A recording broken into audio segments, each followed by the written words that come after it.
మనకి మహిమ కలుగును గాక. యోహాను సువార్త 15 అధ్యాయము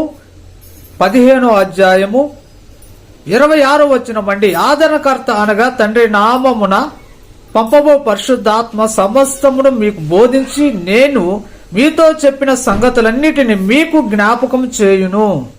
నామానికి మహిమ కలుగును గాక. యేసు క్రీస్తు ప్రభువారు కూడా దేవుడై ఉండి ఆయన ఎవరి మీద ఆధారపడ్డాడు తెలుసా? పరిశుద్ధాత్మ దేవుని మీద ఆధారపడ్డాడు. భూమి మీద ఉన్నాడు కాబట్టి ఆయన మానవుడిగా జీవించాడు, మానవుడిగా ఉన్నాడు కాబట్టి పరిశుద్ధాత్మ దేవుని మీద ఆధారపడ్డాడు కాబట్టి 3.5 సంవత్సరంలో ప్రపంచాన్ని, దేశాన్ని కదిలించాడు.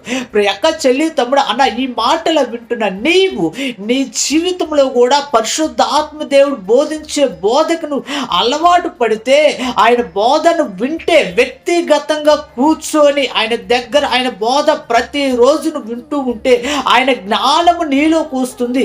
జ్ఞానముతో నింపుతాడు, ఆత్మతో నింపుతాడు.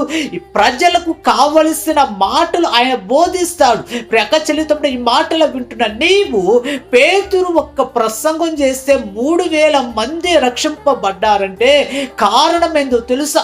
పరిశుద్ధాత్మతో వారు ఆధారపడ్డారు కాబట్టే అంత అద్భుతమైన పరిచర్య జరిగింది. నువ్వు కూడా పరిశుద్ధాత్మతో ఆధారపడు, పరిశుద్ధాత్మ సన్నిధి అనుభవించు.